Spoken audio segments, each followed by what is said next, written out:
Sila pa ang galit? Si Laura ay isang tapat na asawa at ina sa kanyang 4 na anak na lalaki. Ngunit para sa kanyang asawang si Marco, isang dakilang babaero, ang mga anak na ito ay malas dahil pangarap niya ay isang anak na babae. Sa gitna ng mga bulong-bulungan sa nayon, ang tanging takbuhan ni Laura ay ang kanyang kinakapatid at matalik na kaibigang si Celia na kamakailan lamang ay nabiyuda. Ngunit di akalain ni Laura na ang ahas sa tutuklaw sa kanyang likod ay ang mismong kaibigang pinakain at kinalingan niya. Nang mahuli sila ni Laura na nagtatalik at nalamang buntis si Celia, imbes magsorry ang dalawang traidor, sila pang may ganang magalit at magpalayas. Dala ang kanyang 4 na lalaking anak, lumisan si Laura nang may sumpa sa puso. Hindi ko kayo mapapatawad. 15 taon ang lumipas. Ang mga tinuring na malas magbabalik bilang mga naglalakihang milyonaryo upang singilin ang bawat patak ng nakaranas utang na luha. Isang mapagpalang araw sa lahat ng ating mga kaiyasya. Miss Sandra naman ang kasama ninyo ngayon. Mga kapatid, nakaranas na ba kayo ng sitwasyon na ikaw na ngang niloko, ikaw na ngang inagawan, pero sila patong may ganang magalit at magpalaya sa'yo? Grabe, di ba? Yung kakapalan ng mukha ng mga traidor abot langit. Pero tandaan natin, ang tadhana ay hindi natutulog at ang ganti na isang tahimik na ina at asawa ay mas matindi pa sa bagyo. Kaya bago natin simulan ang bagong kwentong to na isinulat ni Boss Rinyal, siguraduhin nakalike, share at subscribe na kayo sa Ayasha TV para hindi nyo mamiss ang paniningil sa utang na luha. Sabi ng mga matatanda sa aming nayon ng San Roque, mapalad daw ang isang ina kapag binayaan ng maraming anak na lalaki. Sila raw ang magiging haligi ng tahanan sa hinaharap. Ang mga tagapagtanggol na magpoprotekta sa akin kapag ako'y tumanda na. Ngunit sa loob ng 4 na sulok ng aming maliit na bahay, 4 na batang ito'y hindi tinuturing na biyaya ng aking asawa. Para kay Marco, ang mga anak namin patunay lang ng aking pagkukulang bilang isang babae. Laura, ano naman tong pinalabas mo? Lalaki na naman? Yan ang bungad sa akin ni Marco. Hindi ang pagkumusta sa aking kalagayan matapos ang halos 10 oras na pag-inay sa aming pang-4 na anak. Kapapanganak ko lang sa aming bunso na si Mateo. Pagod na pagod ang katawan ko. Basang-basa ng pawis ang aking buhok at halos wala pa akong lakas. Pero ang asawa ko nakatayo sa paanan ng aking higaan, nakapamewang at baka sa matinding pagkadismaya sa kanyang mukha. Halos magkakadikit lang ang edad ng 3 naming naunang anak na sina Marcos, Lucas at Juan. Sa bawat pagbubuntis ko, walang ibang hiling si Marco kundi magkaroon kami ng anak na babae. At sa bawat pagkakataong lalaking lumalabas, unti-unti, nababawasan ang pag-uwi niya sa aming bahay. Marco, biyaya ng Diyos ang anak natin. May nahong sagot ko habang pilit nang umingiti. Hinihili ang sanggol na umiiyak sa aking dibdib. Tingnan mo siya, napakalusog ng bata. Ang gwapo-gwapo. Biyaya? Laura, ilang beses ko bang kailangan sabihin sa'yo, gusto ko ng babae? Frustrated na bulyaw niya habang sinasabunutan ng sarili. Sabi ko naman sa'yo, di ba? Kapag nagkaanak tayo ng babae, magtitino na ako. Ititigal ko ng barkada, ang alak, lahat ng bisyo ko. Pero anong ginawa mo? Puro ganito. Ang bawat salita niya parang mga patalim na sumasaksak sa puso ko. Masakit. Napakasakit isipin ang katapatan at pagbago ng asawa ko nakadepende sa kasarian ng magiging anak namin. Bakit kailangan na iatang sa isang inosenteng sanggol ang responsibilidad ng pagiging matino niyang asawa? Si Marco ay kilalang makisig sa aming nayon, matangkad, may formal na panglalaki at may pamatay ng ngiti. Kasabay ng kakisigang yon mga bulong-bulungan ng mga kapitbahay, dakilang babaero raw si Marco. Sa tuwing naglalakad ako sa palengke bit-bit ng aking mga anak, nararamdaman ko ang mga matang nakatitig sa akin. Mga matang puno ng awa. Sayang talaga tong si Laura. Narinig kong bulong na isang tindera ng isda isang umaga habang nakatalikod ako. Napakasipag, napakabait na asawa, tinitiis ang lahat. Pero itong si Marco, kaliwat kanan ng babae sa kabilang baryo. Usap-usapan na naman doon sa may tubuhan kagabi. Oo nga, naku, kung ako kay Laura, iniwan ko na yan. Ang kaso, 4 ng anak, paano pa makakaalis? Sagot naman ng isa pa. Humigpit ang hawak ko sa plastic bag ng mga gulay nun. Ang mga luhang nagbabadyang pumatak, pilit kong nilunok. Binaliwala ko lahat ng yon. Pinilit kong magbulag-bulagan at magbingi-bingihan. Bakit? Dahil hindi ko naman siya nahuhuli. Walang matibay na ebidensya. Sa tuwing uuwi siya sa bahay, gabi man o madaling araw, inaasikaso ko pa rin siya. Hinahandaan ko siya ng pagkain, nilalaban ang kanyang mga damit at pinagsisilbihan siya bilang isang tapat na asawa. Naniniwala kasi ako sa pangako niya. Naniwala ako sa isang ilusyon na balang araw, kapag nabigyan ko siya ng anak na babae, magbabago rin si Marco. Na kapag nakita niyang maliit na bersyon ng isang prinsesa sa aming tahanan, matatapos din lahat ng bulong-bulungan sa aming nayon. Isang malaking kamangmangan, isang pagtitiwala na unti-unti palang uubos sa aking pagkatao. Nang hindi ko namamalayan na ang pinakamatinding traidor ay hindi nasa kabilang baryo, kundi nasa napakalapit kong paligid. Sa gitna ng mapapait na bulong-bulungan sa nayon ng San Roque, may isang tao na tinuring na takbuhan at kanlungan, si Celia. Hindi lang basta matalik na kaibigan ang turing ko sa kanya, kinakapatid ko siya.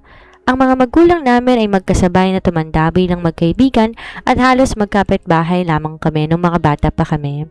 Sabay kaming nangarap, sabay nagdalaga, at sabay na nangakong walang iwanan ang mangyayari. Kaya naman nang marinig ko ang mga chismis tungkol sa aking asawa, sa kanya ko na ibinuhos lahat ng aking dibdib. Hayaan mo ang mga dila ng mga tao dito sa atin, Laura. Alam mo naman ng mga kapitbahay natin, walang magawa sa buhay kundi ang manira. Panunuyo sa akin ni Celia habang hinahaplos ang aking likod. Nasa terasa kami ng kanyang bahay ngayon. Kumakailan lang naging byuda si Celia. Ang kanyang asawa pumanaw dahil sa isang malubhang sakit sa puso. Nang mga panahong yon, grabe ang iyak ko para sa kanya. Gabi-gabi ko siyang pinupuntahan para damayan. Halos hindi ko na naisip ang sarili kong maitaguyod lamang ang 4 kong anak, basta't masigurado ko lang na maayos ang kalagayan ng aking kinakapatid. Salamat talaga, Celia ha. Sa lahat ng tao rito, ikaw lang pinagkakatiwalaan ko. Ang sakit-sakit kasi na pati sa palengke, tinitingnan ako ng mga tao na parang ako yung pinakawalang gawang babae dahil sa mga bisyo at babae raw ni Marco. Umiiyak kong sabi sa kanya. Naku, Laura, kilala ko si Marco. Mabuting tao yan. Baka sadyang pala kaibigan lang at kaya napagkakamalan? Sagot ni Celia sabay ngiti sa akin. Isang ngiti na tila ba nagpapakalma sa akin noon. Ngunit ngayon kapag naaalala ko ay may pahiwatig na pala ng panguuyam. Dahil sa labis kong pag-aalala sa kalagayan niya bilang nag-iisang babae sa bahay, naging bukas ang kanilang pamilya para sa kanya. Kadalasan, ako pa mismo ang naguutos kay Marco na dumaan sa bahay ni Celia. Papa, dumaan ka muna kina Celia bago ka pumunta sa bukid. Sabi ko kay Marco isang umaga habang nag-aayos siya ng kagamitan. Tingnan mo kung naayos na ba yung sirang bubong nila. Mahirap na, baka umulan, walang lalaki ron para mag-ayos. O sige Laura, daanan ko mamaya. Maikling sagot ni Marco na nung mga panahong yon, tila naging isang masipag umalis ng bahay. Ang akala ko nagbago na siya. Ang akala ko unti-unti nang naglalaho ang kanyang galit dahil lalaki ang naging 4 naming anak. Minsan, kapag nagluluto ako ng hapunan, sinasama ko na rin si Celia bilang dadalhin ko ang ulam sa bahay niya at doon na kami magkukwentuhan sa kanilang teresa kasama si Marco habang 4 kong anak ay naglalaro sa bakuran. Sana, sa susunod mong pagbubuntis, Laura, babae na ang ibigay mo kay Marco. Wika ni Celia habang nakatingin sa diretso sa mata ng asawa ko.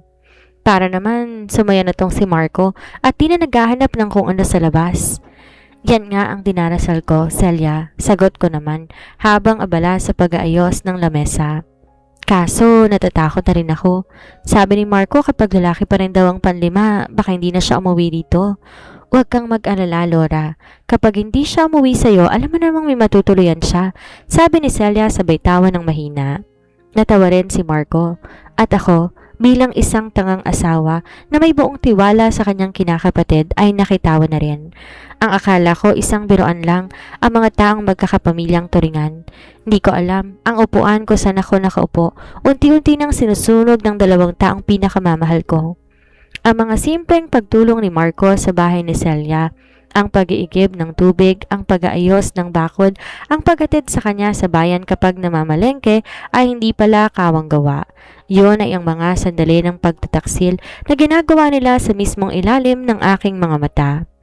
Habang ako ay abalang nagpapakapagod mag-alaga sa aming mga anak, ang asawa ko at ang aking matalik na kaibigan may sarili na palang mundong binuo. Isang mundo na binuo sa ibabaw ng aking mga luha at sakripisyo. May mga araw na parang merong kakaibang bigat ang paligid. Ang hangin ay tuyot, ang dibdib mo tila pinipiga ng isang hindi maipaliwanag na kaba. Yon ang nararamdaman ko noong hapon ng Martes. Katatapos ko lamang magluto ng paboritong kakarin ni Celia, ang biko na may latik. Dahil ilang araw na siyang nagrereklamo na masama ang kanyang pakiramdam at parang laging nasusuka. Naisipan kong ipagluto siya upang ganahan siyang kumain. Bit-bit ang lalagyan, naglakad ako patungo sa kanyang bahay. Ang 4 kong anak iniwan ko muna kay Aling Martha na aming kapitbahay. Habang naglalakad ako sa daan, napansin ko ang sasakyan ni Marco na nakapaligid sa gilid ng kalsada, hindi kalayuan sa bahay ni Celia. Kumunot ang noo ko. Sabi ni Marco sa akin kaninang umaga, pupunta siya sa kabilang bayan para bumili ng mga pataba sa bukid. Bakit naririto ang sasakyan niya? Baka may pinalaki na namang nasirang grupo o bubong si Celia. Bulong ng tangang bahagi ng utak ko. Ang tiwala ko sa kanila parang pader ng semento, matigas, matatag, walang bahid ng duda. Nang makarating ako sa tapat ng bahay ni Celia, napansin kong bahagyang nakabukas ang pintong kahoy. Walang kandado, dahan-dahan akong pumasok habang nakangiti. Celia, narito ako. May dala akong merienda para sa'yo. Natigil ang mga salitang lalabas sa bibig ko. Ang hawak kong lalagyan ng kakanin ay dulas na nahulog sa sahig. Nabitak ang plastik at nagkalat ang maninit na biko sa semento. Kasabay ng pagbagsak ng pagkain yon, ang tuluyan na pagkadurog ng aking buong pagkatao. Sa gitna ng sala nakaupo si Celia sa sofa at ang asawa kong si Marco ay nakaluhod sa harapan niya. Ang dalawang kamay ni Marco ay nakapatong sa tiyan ni Celia habang hinahalikan niya to ng may pag-iingat at pagmamahal. Isang uri ng pagmamahal na hindi ko nakita sa kanya sa tuwing pinapanganak kong 4 naming anak na lalaki. Marco, Celia? Pautal-utal at nangangatog kong tawag. Ang boses ko ay halos maging bulong na dahil sa biglang pagsikip ng aking lalamunan. Mabilis na napatayo si Marco, ngunit sa halip na makakita ng takot at gulat kahit kaunting hiya sa kanyang mga mata, walang kahit ano. Tumayo siya ng tuwid, humakbang sa harap ni Celia na tila ba pinoprotektahan to laban sa akin. Si Celia naman dahan-dahang tumayo, inayos na ang kanyang duster, binaliwala nagkalat na biko sa sahig at tumingin sa akin ng diretso. Walang bakas ng pagiging biyuda, walang bakas ng pagiging kaibigan o kinakapatid. Isang malamig at mapangahas na muka ang humarap sa akin. Mabuti na rin naman nalaman mo ngayon, Laura. Walang emosyong saad ni Celia. Lumapit pa siya kay Marco at tinawakan ang braso nito sa harap ko. Buntis ako, 3 buwan na, at si Marco ang ama? Parang gumuho ang langit at lupa sa ibabaw ng ulo ko. Ang mundo ko biglang nawala ng kulay. Ang matalik kong kaibigan, ang kinakapatid ko, ang babaeng iniyakan ko nang mamatay ang asawa niya, ang babaeng pinapakain ko araw-araw ay ang ahas pala na dahan-dahang gumagapang sa higaan ng asawa ko. Bakit Celia? Dumuhod ako sa sahig, hindi dahil nagmamakaawa ako, kundi dahil tuluyan ang nanghinang aking mga tuhod. Ang mga luha ko ay parang baha na pumatak sa aking mga pisngi. Celia, tinuring kitang kapatid. Marco, 4 ang anak natin. Paano niyo nagawa sa akin to? Imbes makakita ko ng pagsisisi, isang mapang-api at nakabibinging tawa ang pinakawala ni Celia. Hinigpitan pa niya ang kapit sa braso ni Marco. Huwag mo kaming sisihin, Laura. Galit na asik ni Marco sa akin. Ang boses niya ay umalingaw sa buong bahay. Kasalanan mo ang lahat ng ito. Paulit-ulit kitang hininga ng anak na babae pero ano? Puro lalaking binibigay mo sa akin. Malas ka, si Celia. Ramdam namin ang hilot, babae ang dinadala niya ngayon. Siyang magbibigay sa akin ng pamilya, hindi ang tulad mo? Hindi ako makapaniwala sa naririnig ko. Sila ang nagtaksil. Sila ang sumira ng tiwala. Sila ang pumatay sa puso ko. Pero imbes magsorry ang mga to, sila pang galit. Sila pang may ganang sumigaw at isumbat sa akin ang kasarian ng mga anak ko. Tiningnan ko silang dalawa, ang pag-ibig, ang awa, ang labis na katanghan na meron ako kanina lamang ay unti-unting natunaw at napalitan ng isang napakalamig at napakatigas na pakiramdam. Dito natapos ang Laura na marunong umiyak para sa lalaking walang kwenta.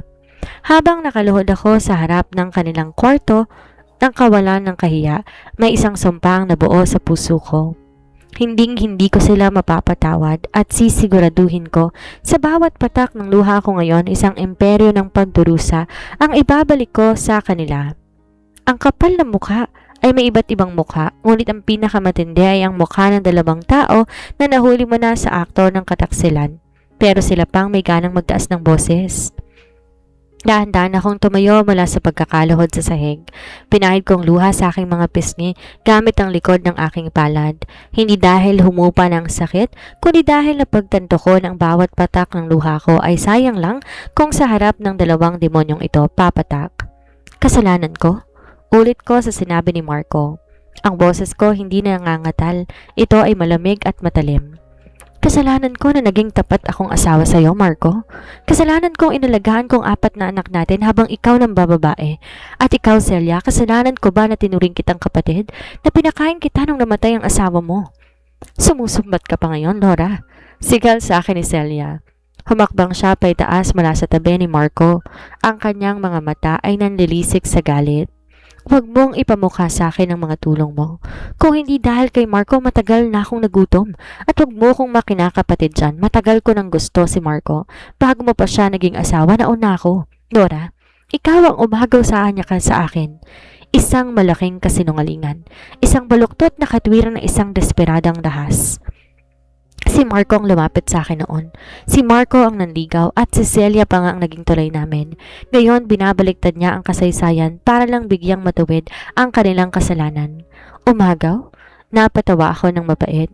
Celia, kasal kami ni Marco. May 4 kaming anak at ikaw, pumasok ka sa eksena bilang isang ahas. Nabuntis ka ng asawa ng may asawa tapos ikaw pang may ganang magalit? Tama na yan, Laura. Harang ni Marco, sabay tulak sa akin ng bahagya para ilayo ko kay Celia. Ang pagtulak niyang iyon hindi ganon kalakas pero sapat na para tuluyang mawasak ang natitirang respeto ko sa kanya bilang ama ng aking mga anak. Huwag mong sisigawan si Celia, puntis siya. Baka mapanong anak ko. Kung magwawala ka lang dito, lumayas ka sa bahay na to. Bahay na to?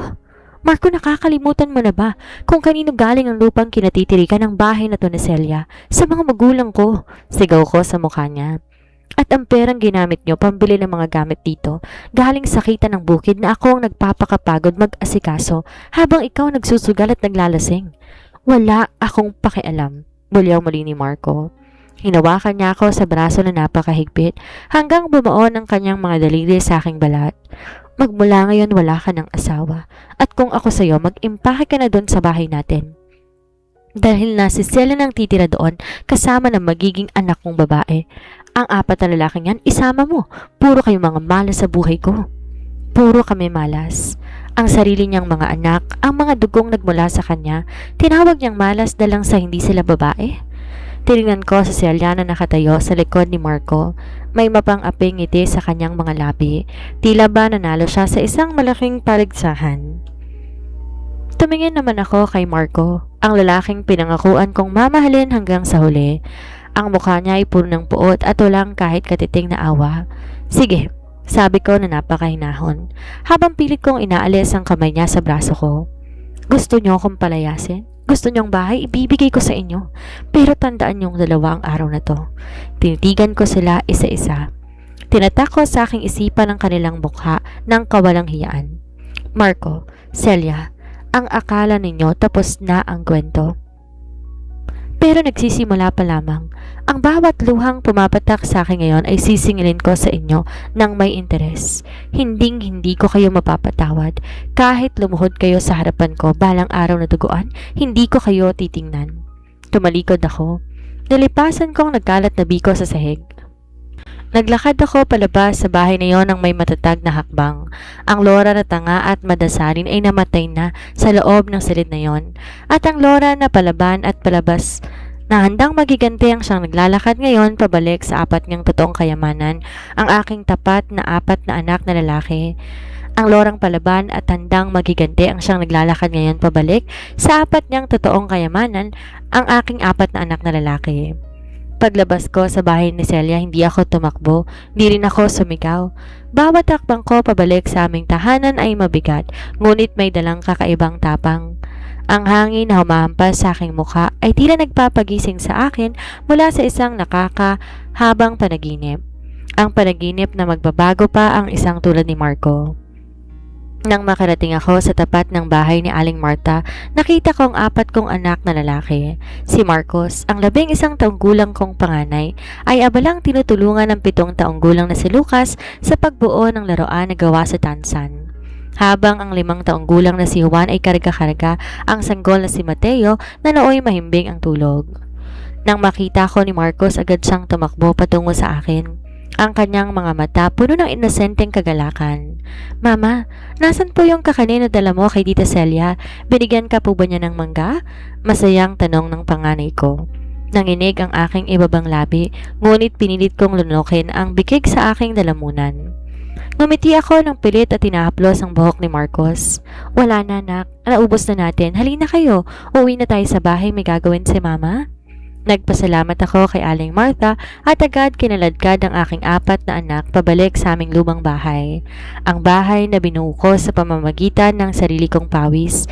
Ngunit ngayon ay pinamimigay na ng aking walang kwentang asawa sa kanyang bagong pamilya. Pagkapasok namin sa loob, agad kong kinuha ang 2 malalaking bayong at isang lumang maleta mula sa ilalim ng aming higaan. "Mama, bakit po natin nilalabas ang mga bag? Aalis po ba tayo? Darating po ba si Papa?" Sunod-sunod na tanong ni Lucas, ang pangalawa kong anak, habang nakatitig sa aking mga ginagawa. "Aalis tayo mga anak." Malamig, ngunit matatag kong sagot habang mabilis tinutupi ang kanilang kakarampot na damit. "Luluwas tayo ng Maynila. Doon na tayo titira." "Paano po si Papa? Hindi po ba siya sasama?" Tanong muli ni Marcos na tila nakakahalata na sa kakaibang kilos at sa mga bakas ng luha sa aking mga mata. Huminto ako sa aking pag-iimpake. Tiningnan ko ang aking 4 na anak, mga batang walang ibang kasalanan kundi ang ipanganak na lalaki, mga batang tinuring na malas ng sarili nilang ama. Lumapit ako sa kanila, lumuhod ako upang mapantayan ko ang kanilang mga tingin at hinahawakan ko ang kamay ni Marcos at Lucas. "Mga anak, makinig kayo kay Mama," panimula ko, pinipigilan ng emosyon na pumatak muli. "Ang papa ninyo, may iba na siyang pamilya. Iniwan niya tayo dahil ayaw niya sa atin. Tinawag niya kayong malas, pero para kay Mama, kayo ang pinakamalaking kayamanan ko. Kaya't simula ngayon, kalimutan na nating may ama kayo. Ako na lang ang magtataguyod sa inyo. Kaya niyo ba akong tulungan?" Nabalot ng katahimikan ang silid. Kita ko ang biglang pag-igting ng panganay kong si Marcos. Sa murang edad na 11 taong gulang, nakita ko sa kanyang mga mata ang biglang pagtanda ng kanyang isip. Hinawakan niya ang kamay ko na napakahigpit. "Opo, Mama, sasama po kami sa'yo. Kakalimutan na namin si Papa. Tutulungan po kita." May galit at determinasyon sa boses ng aking panganay. Tumayo rin si Lucas at si Juan, habang si Mateo na may nag-uumpisang umiyak na tila ba nakikiramay sa bigat ng aming nararamdaman. Mabilis kong tinapos ang pag-iimpake. Walang kahit isang gamit ni Marco ang ginalaw ko. Iniwan ko ang aming wedding photo sa ibabaw ng lamesa, ngunit bago ko pa iwanan, kinuha kong isang gunting at buong giting ginupitan ng aking mukha upang iwalay sa kanya. Ang bahagi ng larawan na nandoon siya, tinapon ko sa basurahan. "Laura!" Isang pamilyar na boses ang narinig ko mula sa labas ng bahay. Si Marco. Kasama niya si Celia na nakapamewang pa sa kanyang tabi habang nakangisi. Pumasok sila sa loob na parang may-ari ng bahay na nag-iinspeksyon. "Mabuti naman at nag-iimpake ka na." Mayabang na saan ni Marco habang nakatingin sa mga bayong ko. "Para hindi na tayo mahirapan pa, iwan mo ang susi sa lamesa bago ka umalis." Tumingin ako sa kanya ng diretsyo, walang takot, walang luha. "Huwag kang mag-alala, Marco. Aalis kami." Isasama kong 4 kong anak na tinawag kong malas, sabi ko habang sinasabit ang huling bayong sa aking balikat. "Pero tandaan mo to, darating ang araw ng malaas na tinatawag mo ang siyang dudurog sa kanumang meron ka ngayon. At ikaw, Celia, lasapin mo ang tira kong basura. Bagay kayo." "Sumusobra ka, Laura. Akmang hahakbang si Marco upang saktan ako, ngunit biglang humarang sa harap ko si Marcos. Hawak ang isang maliit na piraso ng kahoy, habang si Lucas naman ay matapang na tumayo sa tabi ng kapatid niya. "Huwag mong sasaktan si Mama," sigaw ni Marcos kay Marco. Natigilan si Marco, kitang-kita ang gulat sa kanyang mga mata nang makitang tapang na sarili niyang mga anak. Hinila naman siya ni Celia sa braso. "Hayaan mo na sila, Marco. Pabayaan mo na silang umalis sa mga yan para mapalitan ng anak ng babae ang bahay na to." Matahimik akong lumakad palabas ng bahay. Hila-hila ang aking maleta at ginagabayan ang aking 4 na anak. Hindi ko nilingon ang bahay na aming iniwan. Sa bawat yapak ng aming mga paa, paalis na ngayon ng nayo ng San Roque, naramdaman ko ang pagsilang na isang bagong Laura. Isang Laura na hindi naaasa sa lalaki. Isang Laura na handang pumatay ng sariling emosyon para lang may taguyod ang kanilang mga anak. At handang maghintay ng tamang panahon upang isagawa ang pinakamatamis na paghihiganti. Ang Maynila ay hindi para sa mahihina ang loob. Ito ay isang malaking gubat ng semento, usok at nagmamadaling mga tao na walang pakialam sa pinagdadaanan mo. Kung mahina ka, lalamunin ka ng lungsod na ito ng buong buo. Nang bumaba kami sa terminal ng bus sa Pasay, bitbit ang 2 malalaking bayong, isang lumang maleta at 4 kong anak, doon ko lang naramdaman ang tunay na bigat ng aking desisyon. Ang 5 taong gulang na si Juan ay mahigpit na nakakapit sa aking palda, habang si Mateo na sanggol pa ay nagsisimula ng umiyak dahil sa ingay at init ng paligid. Si Marcos at Lucas naman tahimik lamang na nagmamasid, pilit na nagpapakatapang para sa akin. "Mama, saan po tayo pupunta?" tanong ni Lucas habang pinapahid ng pawis sa kanyang noo. Huminga ako ng malalim. "Pupunta tayo kay Aling Nena, ang pinsan ng lolo ninyo. Doon muna tayo pansamantala." Ang tinutuluyan ni Aling Nena ay isang maliit na kwarto sa isang masikip na eskinita sa Tondo. Hindi to marangya. Sa katunayan, kung ikukumpara sa malawak na bakuran namin sa Nayon, ang lugar na ito ay tila isang hawla. Isang maliit na espasyo kung saan sabay-sabay kaming natutulog ng aking 4 na anak sa isang manipis na banig. Ngunit para sa akin, mas mabuti ng masikip na kwartong to kaysa marangyang bahay na kasama mo naman ang mga demonyong nagtaksil sa iyo. "Laura, hindi sa pinapalayas ko kayo ha, pero alam mo naman ang buhay dito sa Maynila. Ang bawat galaw may bayad, ang tubig, ang kuryente, ang pagkain." Wika ni Aling Nena isang gabi habang naguhugas ako ng pinggan. "Opo, Aling Nena, alam ko po. Utang na loob ko nga po na pinatira niyo kami rito. Huwag ko kayo mag-alala. Simula ho bukas maghahanap na ako ng trabaho." Tapat kong sagot.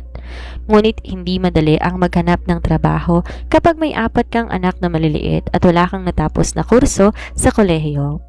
Sa unang linggo ko, pumasok ako bilang tagalaba at tagaplansya sa mga kapitbahay. Sa bawat tumpok ng maruruming damit na aking nilalabhan hanggang sa magsugat ang aking mga kamay, ang mukha ni na Marco at Celia ang aking nakikita.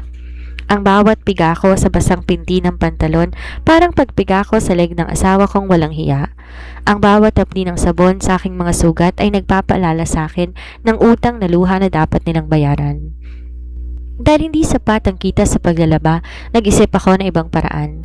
Naalala ko ang hilig at galing ko noong nasa Nayon pa kami, ang pagluluto ng mga kakanin at mga pagkaing Pilipino. Ginamit ko ang natitira kong kaunting ipon para bumili ng bigas, gata at asukal.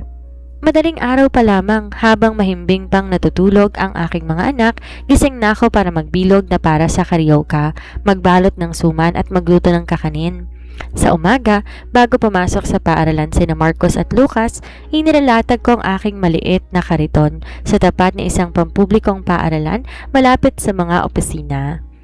"Kakanin kayo dyan, mainit na suman, puto at kutsinta!" sigaw ko sa ilalim ng nagbabagang araw ng lungsod. Di naging madali ang unang buwan.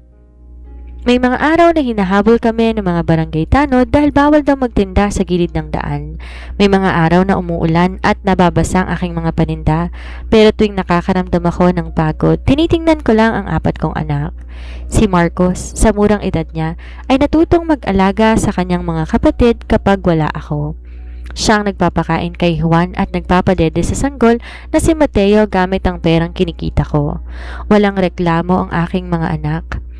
kung anong ihain ko sa lamesa, kahit tuyo at lugaw ay kinakain nila ng may ngiti. Mama, masarap po ang luto mo. Balang araw bibilan kita ng malaking restaurant, sabi ni Marcos isang gabi habang binibilang namin ang barya-baryang kita mula sa pagtitinda. Napaiyak ako, ngunit sa pagkakataong to hindi dahil sa sakit, kundi dahil sa labis na pagmamalaki. Tiningnan ko ang 4 na lalaki, sila ang aking buhay, sila ang aking lakas. Habang unti-unti lumalago ang aking maliit na negosyo ng kakanin, alam ko sa sarili ko ito na ang simula. Ang lora na tinapon at tinakwil sa nayo ng San Roque, dahan-dahang nagkaroon ng mga ugat sa lungsod. Nagkapatong-patong man ang mga sugat sa aking kamay, ang utak ko naman ay abala sa pagbuo ng isang plano. Isang plano kung paano ko palalaki ng aking mga anak na magiging pinakamataas at pinakamalakas, habang ang mga taong nagtapon sa amin ay dahan-dahang lalamunin ng sarili nilang karma. Habang ako'y nagpapakapagod at unti-unting bumabangon sa masikip ngunit marangal na eskinita ng Tondo, doon naman sa nayo ng San Roque naghahanda si Marco para sa kanyang pinakahintay na araw. Ang araw ng pagsilang na tinatawag niyang tunay na biyaya. Lumipas pa ang mga buwan na punong-puno ng pagyayabang si Marco sa buong nayon. Kung saan sang inuman ay pinagsisigawan niya na sa wakas, mapapalitan na ang 4 niyang anak na lalaki na itinuring niyang malas. Iba si Celia. Ramdam ng hilot, matulis ang tiyan. Babae talaga to. May prinsesa na ako. Hindi tulad ng nakuha ko kay Laura na puro barako. Yan ang palaging linya ni Marco habang nakataas ang baso ng alak. Habang si Celia todong ngiti sa kanyang tabi, hawak ang kanyang malaking tiyan, suot ang natitirang alahas na iniwan ko sa bahay. Ngunit ang tadhana ay may kakaibang paramdam ng pagtawa. Ang tadhana hindi natutulog, lalo na kapag ang pundasyon ng inyong kaligayahan ay binuo sa ibabaw ng luha ng isang tapat na ina at 4 na inosenteng bata.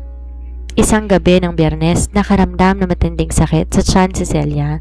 Napaaga ang kanyang panganganak. Walang buwan pa lamang, tila nagmamadali nang lumabas ang bata. Natatarantang sinakay ni Marco si Celia sa kanyang lumang sasakyan at dinala sa pampublikong ospital sa bayan.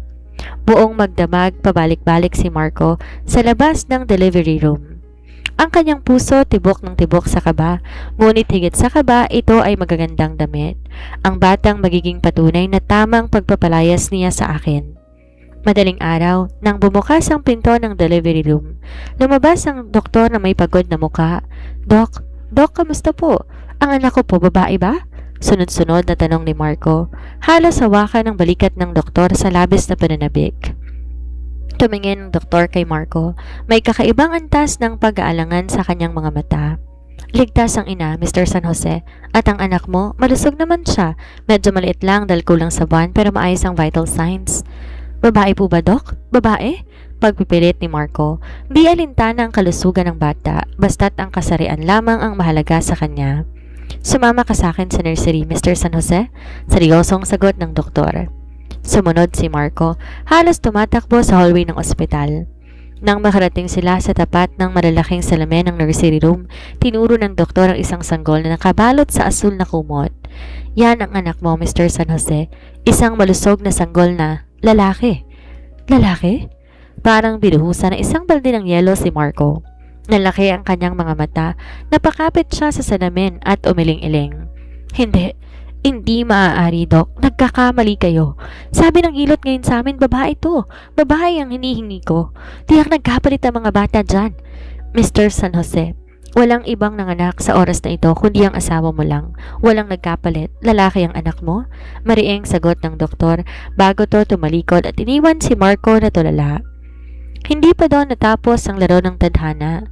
Nang dalhin ng sanggol sa silid na Celia, doon tuluyang gumuho ang mundo ng dalawang nagtaksil. Ang bata ay umiiyak at nang lapitan to ni Marco upang suriin ang mukha, laking gulat niya.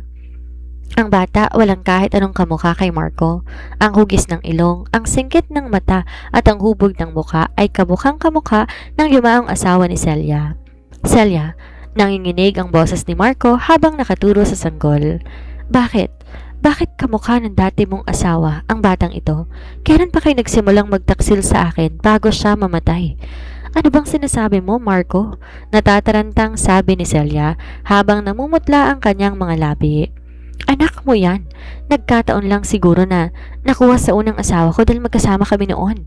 Lalaki na nga, hindi ko pa kamukha. Bulyaw ni Marco sa loob ng ward.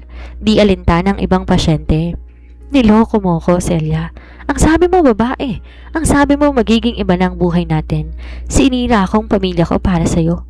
Tinapon kong 4 kong anak dahil sa pangako mong babaeng bigay mo sa akin. Pero ano to? Galit, pagkabigo, at matinding sisi ang bumalot sa salid na yon. Imbes na pagmamahal at sayang sa malubong sa bagong silang na sanggol, ang naging musika ng kanyang pagdating ay ang walang katapusang sisihan at sigawan ni Marco at Celia. Habang doon sa Maynila, sa parehong oras na iyon, nagising ako mula sa isang mahimbing na tulog. Tiningnan ko ang aking 4 na anak na lalaki na natulog sa aking tabi. Bigla akong napangiti ng walang dahilan. Isang malalim at payapang ngiti. Hindi ko pa alam ang nangyari sa ngayon, ngunit nararamdaman ng puso ko na ang unang hampas ng karma ay tumama na sa mga taong umubo sa aking luha.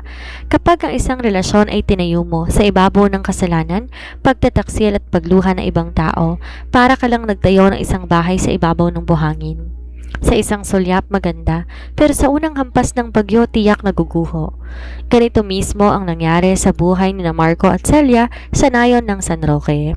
Matapos ang pagsilang ng kanilang anak na lalaki na hindi man lang kamukha ni Marco, tuluyan nang nawala ang tamis sa kanilang pagsasama. Ang dating masayang terasa kung saan sila nagtatawanan habang niloloko ako ay naging lona ng walang katapusang sigawan at sisihan. Yan lang kinita mo sa bukid ngayon, Marco? Asik ni Celia habang padarag na ibinaba ang hawak na gatas ng bata sa lamesa. Kulang pa to sa pambili ng diaper at gatas. Paano naman ang mga pangangailangan ko? Huwag mo na akong mababulyawan, Celia. Singhal naman ni Marco na halatang pagod at galing sa inuman. Kung di ka ba naman baog sa anak na babae, di sana masipag ako sa bukid. At tingnan mo nga yung batang yan, palaki ng palaki lalo nagiging kamukha na namatay mong asawa. Sigurado ka bang anak ko yan? Anak mo yan, Marco. Ilang beses ko bang kailangan sabihin sa'yo? Sigaw ni Celia, habang ang bata ay umiiyak sa duyan dahil sa takot sa kanilang mga boses. Dahil sa walang tigil na away, unti-unti napabayaan ni Marco ang bukid. Ang mga pananim ay natuyo at ang pera na dapat pambayad sa buwis ng lupa nagasta niya sa pagsusugal at alak para lang makalimot sa kanyang matinding kabiguan. Ang mga alahas na ninakaw ni Celia sa akin ay naging isa-isang na isangla hanggang sa tuluyang mailit. Ang karangyang pinagmamayabang nila sa nayon noon na palitan ng utang sa bawat tindahan. Ang mga kapitbahay na dating nangingimi sa kanila ngayon ay nantara na silang pinagtatawanan. Karma na yan ni Marco at Celia, bulong ng mga tao sa nayon. Iniwan ang mabuting asawang si Laura at ang 4 na anak na punta sa ahas, ngayon nagdidildil sila ng asin. Habang doon naman sa Maynila, sa masikip, ngunit masiglang bahagi ng tondo, ang buhay ko may ibang musika. Kakain kayo dyan, puto, kutsinta, sabin-sabin, bagong luto po. Hindi na ako sa gilid ng daan nagtitinda ngayon. Dahil sa aking sikap, pagtitipid at sa tulong na rin ng panganay na si Marcos, nakaupa ako sa isang maliit na pwesto sa loob mismo ng palengke. Ang kariton ko noon naging maayos na estante na ngayon. Kilala na ako sa buong palengke bilang Aling Laura na may masarap na kakanin. Mama, ito po ang sukli na binalot kong sapin-sapin doon po sa suki ninyo, ani Marcos, na noong 12 taong gulang na ay tumatayo ng kanang kamay ko pagkatapos ng kanyang klase sa paaralan. Tinignan ko ang aking panganay. Ang kanyang balat ay bahagyang nasunog ng araw dahil sa pagtulong sa akin. Ngunit ang kanyang mga mata ay tuwid at may pangarap. Ang 3 ko pang anak na sina Lucas, Juan at ang lumalaking si Mateo, maayos kong napapakain at napag-aaral. Walang marangyang kagamitan, ngunit puno ng pagmamahal ang aming maliit na paupahang kwarto. Salamat, Marcos. Magpahinga ka na muna dyan. Ako ang tatapos nito. Lambing ko sa aking anak. Hindi po, Mama. Kaya ko pa po. Sabi ko sa'yo, diba? Palalaki natin tong tindahan mo para maging malaking restaurant. Para kapag nakita tayo ng mga taong nagtapon sa atin, hindi nila tayo maabot. May seryosong sagot ni Marcos. Napatitig ako sa aking anak.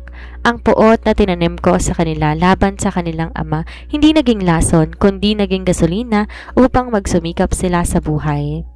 Hinaplos ko ang aking mga kamay na bagamat may magagaspang na bahagi dahil sa pagtatrabaho ay malaya naman sa pang-aapi ng isang lalaking walang kwenta. Sa bawat barya na naiipon ko sa aking alkansya, alam ko na isang hakbang lamang ang nagagawa ko patungo sa rurok ng aking tagumpay.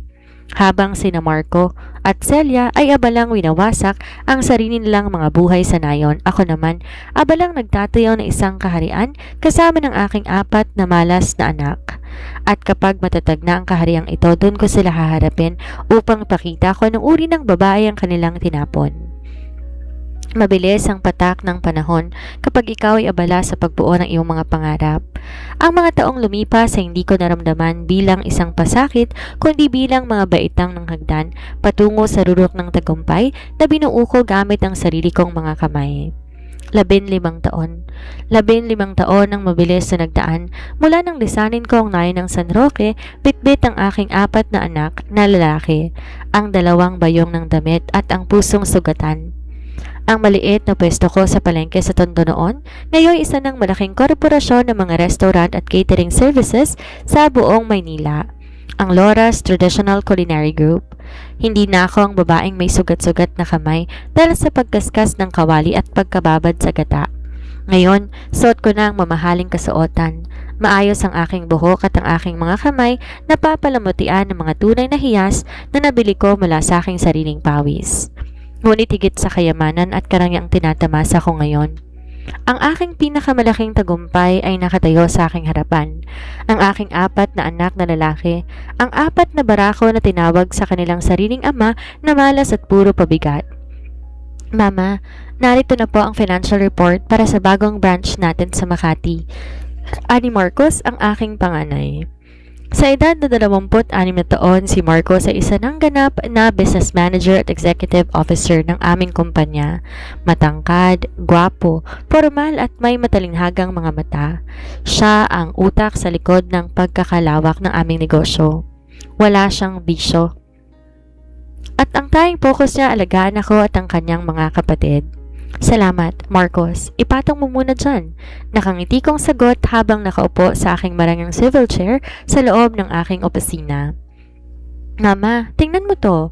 Biglang pumasok ang pangalawa kong anak na si Lucas na ngayon 22 taong gulang na. Suot niya ang kanyang puting uniforme. Isang ganap na chef de partie si Lucas sa isa sa mga sikat na hotel sa bansa. Habang tumutulong din sa paglikha ng mga bagong putahe sa aming sariling restaurant. Nanalo ang dish natin sa culinary exhibit kanina. Para sa iyo to, Mama. Naiiyak akong tumango at niyakap si Lucas. Kasunod niyang pumasok si Juan na ngayon ay 20 taong gulang na at kasalukuyang nag-aaral ng law sa isang prestihiyosong universidad sa Maynila. Habang ang bunso kong si Mateo na 15 taong gulang na ay isang sikat na manlalaro ng basketball sa kanyang paaralan at nangunguna rin sa klase. Tiningnan ko silang 4, matitino, magagalang, matatagumpay, at higit sa lahat, tapat at mahal na mahal ako bilang kanilang ina. Walang kahit isang bakas ng pagiging babaero o iresponsable na nakuha nila sa kanilang ama. Pinalaki ko sila sa ilalim ng prinsipyo ng respeto sa babae at pagpapahalaga sa pamilya. Mga anak, panimula ko habang nakatingin sa kanila. Ang boses ko ay puno ng otoridad at marangyang emosyon. 15 taon nang nakalilipas nang itapon tayo ng inyong ama sa San Roque. Tinawag kayo nitong malas dahil lang lalaki kayo. Ngayon, handa na ba kayong bumalik kasama si Mama? Nagkatinginan ng aking 4 na anak. Nakita ko ang sabay-sabay na pag-igting ng kanilang mga panga, ngunit walang bakas ng takot. Isang matigas na ngiti ang sumilay sa mga labi ng aking panganay na si Marcos. Matagal naming hinintay ang araw na ito, Mama. Malamig na saad ni Marcos. Panahon na para ipakita sa lalaking yon at sa babae niya kung anong uri ng malas ang itinapon nila. Gusto kong makita ang mukha niya kapag nalaman niya na ang mga tinapon niya ang siyang may-ari ng lupang kinatitirikan ng bahay nila ngayon. Natatawang dugtong ni Juan, ang aking anak na magiging abogado. Tama si Juan. Sa nagdaang mga taon, lihim kong binili ang mga ari-arian ni na Marco sa nayo na naisang lahat na iposte nila dahil sa kahirapan. Ang bukid na pinagpaguran ko, ang lupang kinatitirikan ng bahay ni Celia, lahat ng yon nakapangalan na sa akin ngayon. Sila ay nakatira na lang sa aking pag-aari nang hindi nila namamalayan. Ang oras ng pagtitiis ay tapos na. Ang reyna handa nang magbalik sa kanyang kaharian, hindi upang makipag-ayos at kundi upang tuluyang bawiin ng lahat ng sa kanya, panoorin ang huling pagluha ng mga taong nagtaksil sa kanya. May mga hapon sa nayo ng San Roque na tahimik at tila walang kaguluhan. Ngunit sa hapon ng Sabadong yon, tuluyang niyanig ang pagdating ng tatlong magkakasunod at mamahaling itim na SUV. Ang mga sasakyan ay kumikinang sa ilalim ng sikat ng araw, dahan-dahan na bumabaybay sa mabatong kalsada ng nayon. Lumilika ng usok at matinding bulong-bulungan sa mga kapitbahay. Naku, sino kaya yung mayaman na yan? May bibili ba ng lupa dito? Tanong ng isang tendera sa palengke. Halatang ang mga tao ay nagsisilabasan mula sa kanilang mga tindahan at bahay upang makichismis. Huminto naman ang sasakyan sa tapat mismo ng lumang plaza ng San Roque kung saan ang lugar ng 15 taon nang nakalilipas huling nakita si Laura na umiiyak habang hila-hila ang kanyang 4 na anak. Unang bumukas ang pinto ng unang sasakyan. Isang matangkad, makisig at napakagwapong lalaki na naka-Amerikana ang bumaba, si Marcos.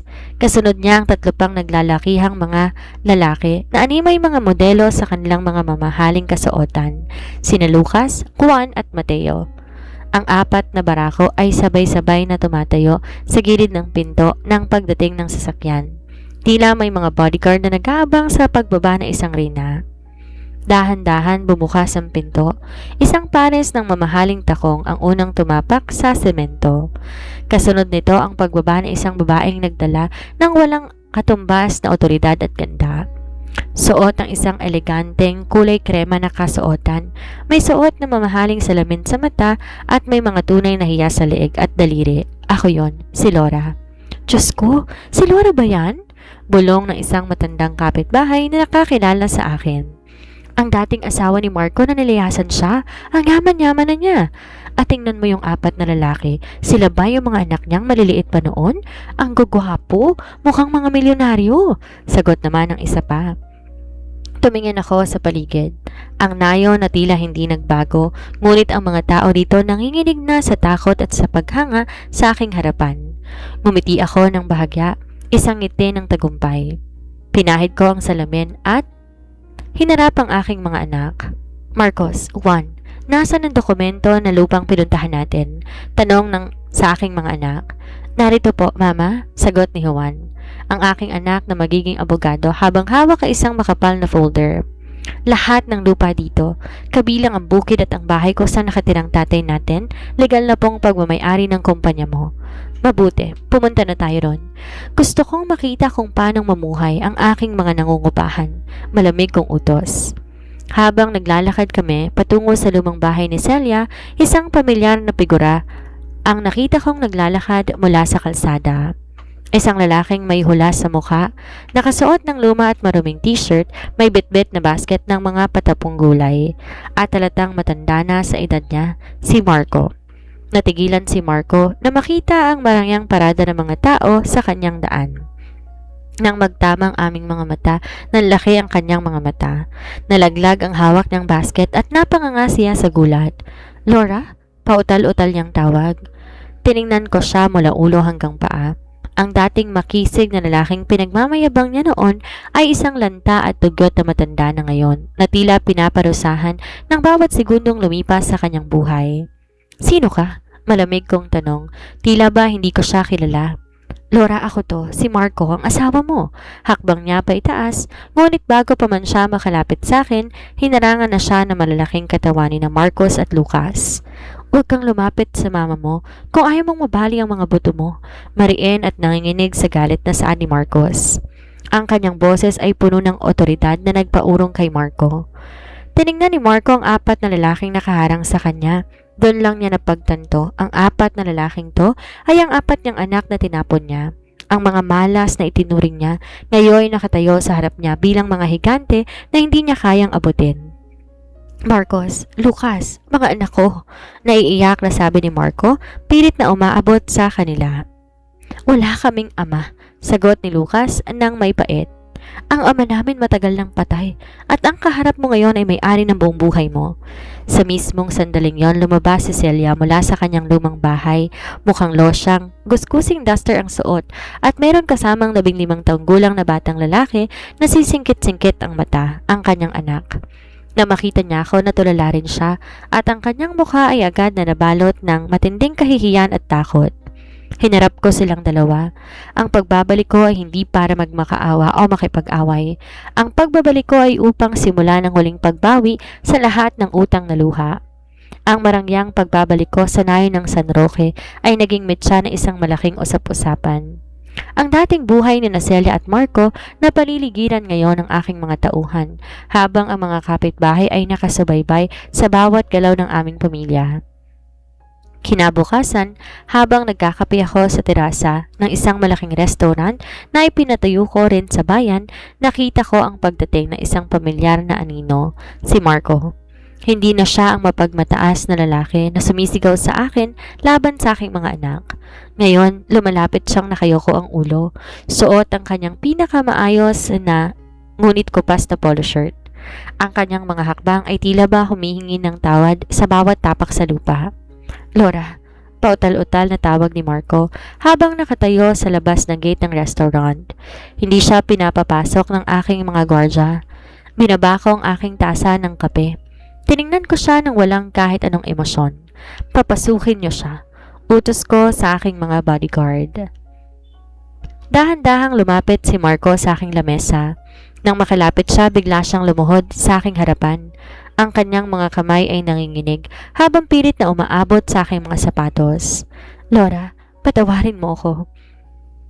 Patawarin mo ako sa lahat ng naging kasalanan ko sa'yo. Umiiyak na pagsusumamo ni Marco. Napakalaking gago ko, Laura. Nabulag ako nun kay Celia. Akala ko, doon ko matatagpuan ang totoong kaligayahan. Pero 15 taon akong nagdusa, Laura. Gabi-gabi kitang naaalala. Gabi-gabi kong pinagsisihan ang pag-alis ninyo. Napatitig ako sa kanya. Isang malalim na buntong hininga ang pinakawalan ko. Hindi dahil sa awa, kundi dahil sa labis na pagkauryo sa kanyang drama. Tumayo ka dyan, Marco. Ang kapal din naman ng mukha mong lumuhod sa harapan ko matapos mo kaming itapo na parang mga basura, malamig kung saan. Laura, nakikiusap ako. Bigyan mo ako ng isa pang pagkakataon. Balikan mo ko. Pamilya pa rin tayo, di ba? Ang 4 nating anak, kailangan na ng ama. Pagmamakaawa pa niya. Anong ama? Isang baritonong boses ang umalingaw-ngaw mula sa aking likuran. Si Marcos, kasama ng 3 pa niyang kapatid na sina Lucas, Juan at Mateo. Naglalakad sila patungo sa isang lamesa na may matitigas na mukha at nagangalit ang mga panga. Mabilis tumayo si Marco mula sa pagkakaluhod, humarap sa 4 niyang anak. Marcos, Lucas, ang mga anak ko, ako ang papa ninyo. Pagsabihan ninyo ang mama ninyo, magkabalikan na tayo bilang isang buong pamilya. Mayaman na tayo ngayon, maaari na nating mabuhay ng masaya. Tumahimik ka, bulyaw ni Marcos. Ang boses ng aking panganay, sapat na para magpaurong si Marco sa takot. Huwag na huwag mong gagamitin ang salitang pamilya at mga anak sa harap namin. Nung 15 taon nang nakalilipas, tinapon mo kami dahil lang puro kami lalaki. Tinawag mo kaming malas. Ngayon, dahil nakikita mong milyonaryo na kami, lalapit ka't magmamakaawa na tila ba may halaga ka sa amin? Mga anak, nagkamali ako. Ang ama namin ay matagal nang patay. Sabat naman ni Juan, ang aking anak na magiging abogado habang may kinukuhang papel sa kanyang folder. Huwag mong iisiping lumalapit ka ngayon para maging pamilyang muli. Lumalapit ka dahil alam mong bukas na bukas, legal na kayong palalayasin sa bahay na tinitirhan ninyo dahil ang lupang yon ay pag-aari ng aking ina. Nanlaki ang mga mata ni Marco. Tumingin siya sa akin ng may matinding gulat at takot. Laura, totoo ba to? Palayasin mo kami ni Celia. Saan kami pupunta? Wala akong pakialam kung saan kayo pupunta. Sagot ko habang dahan-dahang tumatayo, inaayos ang kanyang mamahaling blazer. Nung pinalayas mo kami, tinanong mo ba kung saan kami matutulog ng 4 mong anak? Nung pinili mo ang ahas mong best friend, naisip mo ba kung may kakainin ng mga inosenteng batang to? Hindi, di ba? Lumapit ako sa kanya. Tinitigan siya ng malapitan sa kanyang mga matang puno ng takot. Gaya ng sinabi ko sa'yo, 15 taon ang nakalilipas, Marco. Ang bawat patak ng luha ko, sisingilin ko ng may interes. Ito na ang araw ng paniningil at hindi ko kayo mapapatawad. Kahit gapangin mong buong San Roque, basura ka na sa buhay ko. Inutusan ko ang aking mga anak at bodyguard na talikuran ang lumuluhang si Marco sa sahig ng restaurant. Habang naglalakad kami paalis, narinig ko ang bahagyang humagulhol na boses na tinatawag ang aming mga pangalan. Ngunit wala ng Laura na tangang lilingon. Ang narito na lamang ay Reyna na handang panoorin ang tuluyang pagbagsak ng imperyo ng kasinungalingan ng kanyang mga kaaway. Ang tunay na laso ng isang ahas ay hindi nagtatagal kapag wala na tong makapitan. 15 taon ang nakakalipas. Huling nakita ko si Celia na nakatayo ng mataas, humahalokip-kip at may mapang-aping ngiti habang hawak ang braso ng asawa ko sa loob ng sarili kong tahanan. Ngayon, ako namang nakatayo sa tapat ng pintuan ng kanyang lumang bahay. Kasama kong aking 4 na matatayog na anak na lalaki at 2 legal na kinatawan ng aming kumpanya. Kasunod din namin ang ilang mga barangay tanod at opisyal ng San Roque upang saksihan ang isang legal na pagbawi ng ari-arian. Tok-tok! Malakas na kumatok ang isa kong bodyguard sa lumang pintong kahoy. Ilang sandali pa, dahan-dahang bumukas ito. Niluwa ng pinto si Celia. Kung hindi ko alam ang kanyang kasaysayan, baka napagkamalan ko na siyang matandang lola. Ang dating makinis at maputi niyang balat na pinagmamayabang niya sa akin noon ay kulubot at lantana. Ang kanyang suot na duster ay may mga tahi at kupas ang kulay at ang kanyang mga mata ay walang ibang bakas kundi ang labis na kapaguran at kahirapan. Nung magtama ang aming mga mata, nakita ko ang biglaang pagbagsak ng matinding takot at kahihiyan sa buo kong pagkatao. Napahawak siya sa hamba ng pinto. Laura, pabulong niyang saad. Tumingin siya sa likod ko. Sa aking 4 na gwapo, matitikas at mukhang mga prinsipeng mga anak na sina Marcos, Lucas, Juan at Mateo. Lalo siyang namutla. Magandang umaga, Celia. Malamig kong bati habang dahan-dahang tinatanggal ang aking mamahaling salamin sa mata. Naparito ko hindi bilang isang kaibigan, kundi bilang may-ari ng lupang kinatatayuan ng bahay mo.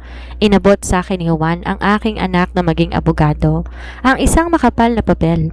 Nilahad ko to sa harap ni Celia. Ito ang notice to vacate, opisyal na pahayag ni Juan. Ang kanyang boses may malamig na otoridad ng batas. Ang lupang to, pati na ang nakatirik na istruktura ay opisyal nang nabili ng Laura's Traditional Culinary Group mula sa bangko matapos yung di mabayaran ng prenda 12 taon nang nakalilipas. Meron lamang kayong 24 na oras upang iimpake ang inyong mga gamit at lisanin ang lugar na to. Laura, nakikiusap ako.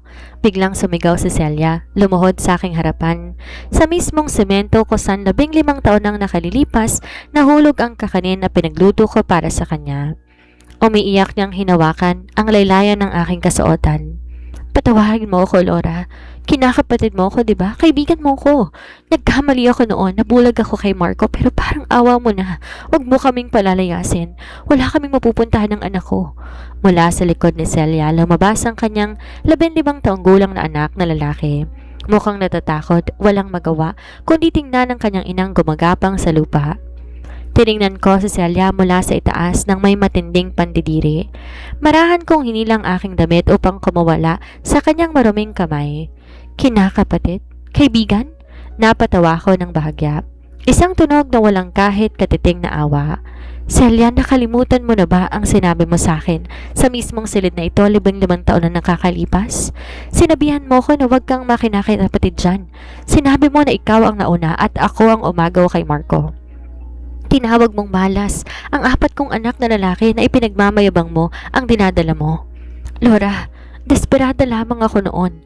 At desperada rin ako noon, Celia. Putol ko sa kanyang sasabihin. Ang boses ko ay bumuwal sa buong paligid. Sapat na upang marinig ng mga kapitbahay na nakikiusyoso. Umiyak ako sa harapan mo. Lumuhod ako dahil tinuring kitang kapatid. Pinakain kita nang mamatay ang asawa mo, pero anong sinukli mo sa akin? Inagaw mo ang asawa ko. Binaliktad mo ko at pinalayas niyo ko ng mga anak ko na para bang mga aso. Lumapit si Marcos sa tabi ko. Ang kanyang mukha ay parang bakal sa tindi ng galit habang nakatingin kay Celia. Huwag mong hihingi ng awa ng mama ko. Kahit isang patak ng awa, walang natitira sa pamilyang to para sa inyo. 24 na oras, Celia. Pag-uulit ko, habang sinusuot muli ang aking mamahaling salamin sa mata. Iimpake mong natitira mong basurang gamit. Kung paano mong pinanood ang pagluha ko noon habang umaalis ng nayo na to, ganun ko rin papanoorin ang pag-alis mo bukas ng walang kahit ano. Tumalikod ako kasama ng aking 4 na tapat at matatagumpay na anak. Iniwan namin si Celia na humahagulhol sa lupa, yakap ang kanyang sariling anak sa ilalim ng matinding kahihiyan sa harap ng buong nayo ng San Roque. Ang utang na luha ay dahan-dahan ang nababayaran at ang ahas tuluyan ng naputulan ng ulo. May mga tao na kapag nasa rurok ng kapangyarihan, napakalakas manapak. Ngunit kapag nasa ilalim na ng gulong, napakagaling magpaawa. Ganyan si Marco. Gabi, bago ang nakatakdang pagpapatalsik sa kanila, sa lupang aking pag-aari, nagulat ako na makita si Marco, naghihintay sa labas ng tinutuluyan kong hotel sa bayan. Basang-basa ng ulan, nanginginig, may hawak na isang lumang plastic bag na naglalaman ng mga luma at punit-punit na papel. Nang makita niyang sasakyan kong pumarada, agad siyang sumunod sa pinto ng kotse, ngunit mabilis siyang naharangan ni Marcos at Lucas. Laura, nakikiusap ako. Kahit wag mo na akong patawarin, ang mga anak natin na lang. Tingnan mo to, Laura. Sigaw ni Marco habang tinataas sa mga papel sa ulan. Binaba kong bahagya ang salamin ng kotse. Tiningnan ko siya ng may malalim na pag-unawa. Hindi pag-unawa dahil sa awa, kung hindi, dahil nakikita ko ng katapusan ng kanyang laro. Ano ba yan, Marco? Ang mga birth certificate ng mga anak natin. Umiiyak na sagot ni Marco habang ang ulan ay humahalo sa kanyang mga luha. Ako ang ama ni na Marcos, Lucas, Juan at Mateo. May karapatan ako sa kanila, Laura. Karapatan kong lingapin nila ako sa katandaan ko. Nakasaad sa batas, hindi maaaring pabayaan ng mga anak ang kanilang ama. Isang mapait at malakas na tawa ang pinakawala ni Juan mula sa loob ng sasakyan. Binuksan niya ang pinto at lumabas, hawak ang sariling payong at tumayo sa harap ng kanyang biological na ama. Batas ba ang gusto mong pag-usapan, Ginoong San Jose? Malamig na tanong ni Juan. Ang kanyang boses ay tila isang hatol sa loob ng hukuman. Huwag mong gagamitin ang batas sa akin, dahil mas alam ko ang pasikot-sikot nito kaysa sayo. Gusto mo ng karapatan bilang ama? Nasaan ang karapatang yun? Nung 15 taon mo kaming pinabayaan, nasaan ang sustento? Nasaan ang proteksyon na dapat binigay mo sa amin bilang mga minor de edad? Natigilan si Marco, napalunok habang nakatitig sa kanyang 3 anak. Ayon sa family code, pagpapatuloy ni Juan habang tinuturo ang mukha ni Marco, ang isang magulang na tahasang nag-abandona, nag-abuso at nagtakwil sa kanyang mga anak, nawawalan ng legal na karapatan na humingi ng suporta sa kanila sa kanyang katandaan. Marco, ikaw ang unang pumunit sa karapatan mo bilang ama nung araw na tinawag mo kaming malas at pinalayas kami sa aming tahanan. Marcos, ikaw ang panganay, pangaral mong kapatid mo. Baling ni Marco kay Marcos na may matinding desperasyon. Dugo ko ang nananalaytay sa mga ugat ninyo. Lumapit si Marco sa kanyang matikas sa tindig at nagbigay ng malaking anino kay Marco. Tumingin siya sa kanyang ama ng may matigas na pagtanggi. Ang dugong nanggaling sa iyo, Marco, ay matagal na naming isinuka kasabay ng mga luha ng mama ko noong araw na naglalakad kami sa ulan paalis sa nayo na to.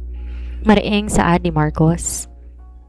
Kung ano man ang narating namin ngayon, ang yaman, ang edukasyon, ang tagumpay, yun ay dahil sa pawis at tugon ng aming ina. Wala kang kahit 1% rito, kaya't ang sagot namin sa'yo, isang matamis at hindi mababawing hindi. Hindi ka namin tutulungan, hindi ka namin kikilalanin. Nabitawan ni Marco ang plastic bag na hawak niya. Ang mga birth certificate na basang-basa ng ulan, nagkalat sa putikan sa semento. Doon ko tuluyang sinara ang salamin ng aking sasakyan. Walang pag-aalinlangan, walang pagrereklamo. Ang pagtanggi ng aking mga anak ay ang pinakamatamis na musika na narinig ko sa buong buhay ko. Pinatunayan nilang ang pagmamahal at katapatan ng isang ina ay sapat na upang palakihin ang mga hari, habang ang isang iresponsabling ama ay mananatiling pulubi sa gilid ng daan, nagmamakaawa sa mga taong kanya mismong itinapon. Dumating ang takdang araw. Ang 24 na oras na palugit na bigay ko kina Marco at Celia tuluyan ng napaso. Nakatayo ako sa gilid ng daan, sumilong sa ilalim ng isang itim na payong na hawak ng aking bodyguard. Suot kong aking mamahaling salamin sa mata habang tahimik na nakasubaybay. Sa tabi ko ay ang aking 4 na matatayog na anak na lalaki, sina Marcos, Lucas, Juan at Mateo. Ang kanilang ama mukhang mga estatwang bato, walang bakas ng pag-aalinlangan. Walang bakas ng habag. Sa harapan namin, sa ilalim ng sikat ng araw ay ang aktwal na pagpapatalsik. Ilang mga tauhan ng sheriff at mga barangay tanod ang naglalabas ng mga gamit mula sa loob ng lumang bahay. Mga lumang silya, sirang aparador at mga kakarampot na damit na nakasupot lang sa itim na trash bag. Wag yan! Pakiusap! Huwag niyong ilabas ang telebisyon namin. Yan na lamang ang natitira sa amin? Sigaw ni Celia. Lumabas siya sa bahay na gulo-gulo ang buhok, umiiyak at pilit na inaagaw ang isang lumang telebisyon mula sa kamay ng isang tauhan ng batas. Ngunit mabilis siyang pinigilan ng mga opisyal. Kasunod niyang lumabas si Marco na mukhang nawalan na ng lakas ng isip. Ang kanyang mga mata ay blanco, nakatitig sa kanyang lumang gamit na ngayon nagkalat sa putikan sa gilid ng kalsada ng nayon sa San Roque. Ang buong nayon nakapaligid, nanonood sa kanila. Ang mga kapitbahay na dati sinasabihan namang palad dahil sa pag-agaw sa aking buhay ngayon nagbubulungan at nagtatawanan. Tingnan mo nga naman ang tadhana. Kung paano pinalaya si Laura noon, ganyan din ang sinasapit nila ngayon. Narinig kong bulong ng isang matandang babae sa karamihan. Sila pa ang galit noon. Ngayon mukha silang mga basang sisiw. Lumapit si Celia sa direksyon ko, dahan-dahan habang ang kanyang mga tuhod ay nangangatog. Nang makalapit siya sa aking harapan, hindi na siyang ahas na mayabang na humalukip-kip 15 taon nang nakalilipas. Laura, humihikbing tawag niya. Halos nagmamakaawa ang kanyang boses sa hangin. Wala kaming kahit ano. Ang anak ko, saan ko patutuloyin ang anak ko? Parang awa mo na, Laura. Kahit tong maliit na kwarto lang sa likod, itira mo lang kami. Magtatrabaho ko sa'yo. Magiging katulong mo ko? Tiningnan ko siya. Dahan-dahang binaba ang aking salamin upang makita niyang kawalang init sa aking mga mata. Katulong ko, Celia? Napangiti akong bahagya. Masyadong mataas ang kalidad ng mga tauhan ko para tapatan mo. At tungkol sa anak mo, nung pinalayas niyo ako ni Marco, naisip mo ba kung saan ko patutuloyan ang 4 kong anak na lalaki? Nung tinawag niyo silang malas, naisip niyo bang kinabukasan nila? Hindi, diba? Ngayon, maranasan mo kung paano maging isang inang walang masisilungan. Maranasan mo kung paano maging walang-wala. Laura, parang awa mo na. Akbang lalapit siya, ngunit mabilis humakbang si Marco sa harap ko. Ang kanyang malapad na dibdib at matikas sa tindig, nagsilbing pader na naghihiwalay sa amin. Tapos na ang oras, Aling Celia. Malamig na saad ni Marcos. Bawat gamit nyo nasa labas na. Kung di pa kayo aalis sa lupang to sa loob ng 5 minuto, legal kayong aarestuhin dahil sa trespassing. Tumingin si Celia kay Marco na ngayon nakaupo na lang sa isang lumang kahon sa gilid ng daan. Nakasabunot ang mga kamay sa sariling buhok, tuluyan ng nawasak ang pagkatao. Ang pangarap na anak na babae na naging dahilan ng kanyang pagtataksil ay nauwi sa isang malaking kabiguan. At ang pamilyang tinapon niya ay ang pamilya ngayon nagmamay-ari ng kanyang buong mundo. Ito ang hostisya ng tadhana. Hindi ko kailangan gumamit ng dahas. Hindi ko kailangan magmura o magwala. Ginamit kong aking tagumpay, ang aking talino at ang legal na kapangyarihan ng batas upang pakita sa kanila na ang ganti ng tahimik na inaping asaway mas matindi pa sa anumang bagyo. Halika na mga anak, saad ko habang tumatalikod sa kanila. Wala na tayong dapat gawin dito. Tapos na ang paniningil. Sumakay kami sa aming mamahaling sasakyan. Habang umaandar ang kotse paalis ng nayon ng San Roque, nilingon ko sa huling pagkakataon ang labas ng bahay sa side mirror. Nakita ko sina Marco at Celia magkasama sa gitna ng daan, na paliligiran ng kanilang mga basurang gamit habang ang mga tao sa nayon tuluyan na silang tinalikuran. Ang utang ng luha ay bayad na at ang pamilya ko malaya na. May mga sugat na matagal bago maghilom, ngunit kapag to'y tuluyan ng nag-garter ng bagong balat, ito'y nagiging simbolo ng iyong katatagan.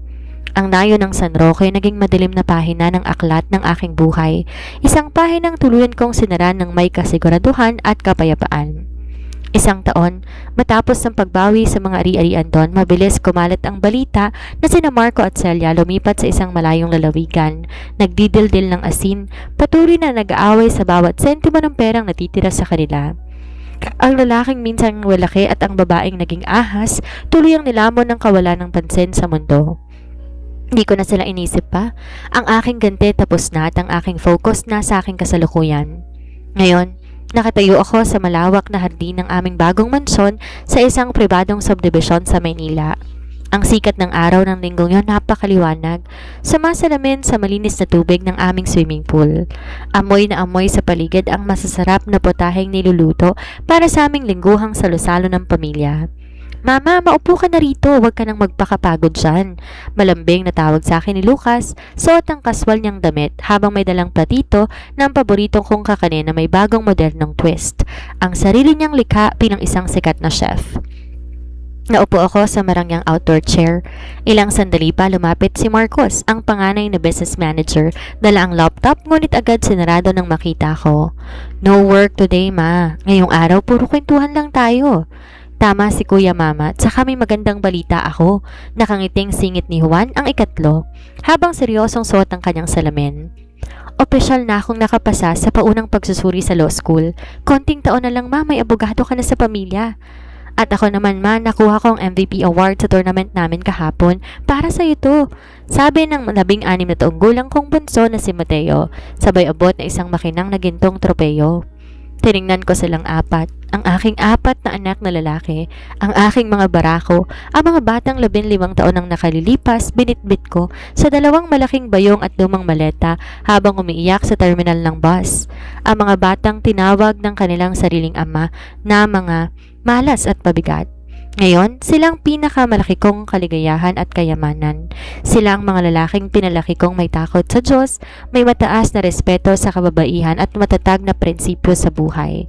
Walang kahit isang bahid ng laso ng kanilang ama ang nananalaytay sa kanilang pagkatao. Huminga ako ng malalim. Pinagmasdan ng asul na langit at naramdaman ko ang pagdaloy ng luhang hindi galing sa sakit kundi luha ng labis na pasasalamat. Salamat mga anak, bulong ko, pinapahid ang aking pisngi. Salamat na hindi niyo iniwan si Mama. Salamat na pinatunayan ninyong kayong pinakamalaking biyayang bigay sa akin ng may kapal. Kami ang dapat magpasalamat sa iyo, Mama. Sabay seryosong hawak ni Marco sa aking kamay, habang ang tatlong kapatid lumapit upang yakapin akong sabay-sabay. Isang mahigpit at mainit na yakap ng isang buong pamilya. Kung hindi dahil sa tapang mo, wala kami rito ngayon. Ikaw ang tunay na reyna ng buhay namin. Nang sandaling yon, tuluyan kong naramdaman ang tunay na kahulugan ng tagumpay. Ang tunay na paghihigante hindi makikita mong duguan yung kaaway sa semento. Ang tunay na paghihigante makita mo na ang pamilyang tinapon nila ay nasa rurok ng marangya, masaya at payapang buhay. Mga bagay na hindi nila kailanman maaabot o masisirang muli. Ako, si Laura, isang ina, isang palaban at isang nagwagi. At dito nagtatapos ang aking kwento ng may taas ng karangalan at walang katapusang pagmamahal mula sa aking mga apat na tapat na anak. May mga biro ang tadhanang dumarating sa oras na hindi mo inaasahan, ngunit nag-iiwan ng pinakamatamis ng ngiti sa iyong mga labi. 3 taon matapos na igranding pagbawi namin sa San Roque, lalong lumago ang kumpanya ng aming pamilya. Pero hindi ang negosyong pinakamasayang balita sa taong ito. Ang panganay kong si Marcos kinasal sa isang napakabait, napakahinhin at edukadong babae na nagngangalang Christine. Babaeng kabaliktaran ng ahas na si Celia. At ngayon, narito kaming buong pamilya sa loob na isang marangyang pribadong kwarto sa ospital sa Maynila. Ang aking 3 anak na sina Lucas, Juan at Mateo hindi mapakali. Pabalik-balik sa paglalakad sa tapat ng pintuan habang ako mahinahong nakaupo sa sofa naghihintay.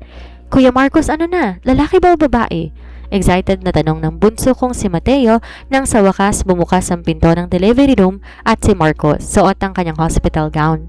Si Marcos tulala, may luha sa mga mata, ngunit ito'y luha ng labis na kagalakan. Dahan-dahan siyang lumapit sa akin, lumuhod sa aking harapan, hinawakan ang aking 2 kamay. Mama, nahinginig ang boses ng aking panganay. Nanganak na si Christine, ligtas sila at mama, isang malusog na batang babae. Isang batang babae, isang prinsesa. Yes! May pamangkin na tayong babae. Sabay-sabay na high five ni na Lucas, Juan at Mateo sa labis na tuwa. Ang apat na barakong pinalaki ko sa hirap ngayon nagtatalon sa kagalakan sa pagdating ng unang babae sa aming pamilya. Napaiyak akong nakangiti. Naalala ko bigla si Marco. Naalala ko paano niya ako bulyawan noon. Kung paano niya isumbat sa akin na puro lalaking bigay ko sa kanya at kung paano niyang pinangako na magtitino lang siya kung magkakaroon ng anak na babae. Ginamit niya ang pangarap na anak na babae para mang-api, magtaksil at mandurog ng puso. Ngunit tingnan mong tadhana, ang hiling na pinagkait kay Marco sa kanyang kasamaan, kusang binigay ng langit sa aking anak na si Marcos, isang tapat, mapagmahal at matagumpay na lalaki. Ang anak na babae na hinabol ni Marco habang buhay, binigay sa pamilyang tinapon niya. Ilang sandali pa dinala sa kwartong aming munting prinsesa. Kulay rosas ang kanyang kumot, napakaputi ng balat, may napakagandang hubog ng labi. Daan-daan ko siyang kinarga sa aking mga bisig. Anong papangalan mo sa kanya, Marcos? Tanong ko habang hinihela ang aking unang apo. Tumingin siya sa akin ng may malalim na pagmamahal. Papangalanan po siyang Laura Christine, ma. Gusto ko paglaki niya maging katulad siya ng lola, isang babaeng may busilak na puso ngunit may taglay na tapang na di kayang tibagay ng sinuman. Hinalikan ko ang noo ng aking apo. Sa maliit niyang mukha, nakita kong tuluyang pagtatapos ng aming sumpa. Ang pamilyang tinawag na malas ng isang irresponsableng ama, biniyayaan ngayon ng tunay na prinsesa na palalaking reyna ng kanyang 4 na milyonaryong tito at ng amang si Marcos. Habang kami nagtatawanan at nagdiriwang sa loob ng silid, alam ko sa sarili ko, ang hostisya ay hindi lang natatapos sa pagbagsak ng kaaway. Ang hostisya ay patuloy na pagbuhos ng biyaya ng langit sa mga taong nanatiling tapat, marangal at matapang sa gitna ng unos ng buhay. At dito na po nagtatapos ang ating kapanapanabik at punong-puno ng inspirasyong kwento na nagmula sa malikaing panulat ng ating nag-iisang story creator, si Boss Rainiel. Muli, ako ang inyong tagapagsalaysay, si Miss Sandra. Mga kaiyasya, napakaganda at napakatamis na naging tagumpay ni Laura, hindi ba? Pinatunayan niyang ang luha ng isang inaping ina at asawa ay hindi panghabang buhay. Sa mga oras na talikuran ka ng lahat at ituring na malas ng mundong to, huwag kang susuko. Dahil ang Diyos at ang tadhana may mas malaking plano para sa iyo basta manatili kang tapat, marangal at palaban. Sa lahat ng mga tapat nating tagapakinig, lalo sa ating mga minamahal na OFW na nakasubaybay sa iba't ibang panig ng mundo, sa Middle East, Asia, Europa, Amerika at kung saan pa man, ang kwentong ko ay para sa inyo. Alam namin ang tindi ng inyong sakripisyo. Katulad ni Laura, tinitiis ninyong lungkot, pagod at kung minsan ang kawalan ng hustisya sa ibang bansa, may taguyod lang kinabukasan ng inyong mga anak at pamilya. Kayo ang mga totoong buhay na bersyon ni Laura na di sumusuko sa hamon ng buhay. Saludo po ang buong management ng Ayesha TV sa inyong walang katumbas na katatagan at pagmamahal. Huwag po kayong mag-alala dahil patuloy lang kayong sasamahan ng Ayesha TV sa paghahatid ng mga kwentong kapupulutan ng aral, pag-asa at inspirasyon. Kung nagustuhan niyo ang obrang maestrang to ni Boss Rainiel, huwag niyong kalimutang i-click ang like, mag-iwan ng inyong mga reaksyon sa comment section. Gusto kong malaman ko anong masasabi ninyo sa naging karma ni na Marco at Celia. At syempre, paki-share at subscribe na rin po sa ating channel. I-click niyo na rin ang notification bell para lagi kayong updated sa mga susunod nating upload. Maraming salamat sa inyong walang sawang pagtangkilik at pagmamahal sa amin. Hanggang sa muling kwentuhan mga kaayasya, ingat po kayong lahat, lalo ng ating mga kababayang OFW. Kita-kita po tayo sa susunod na kwento dito lang sa Ayesha TV.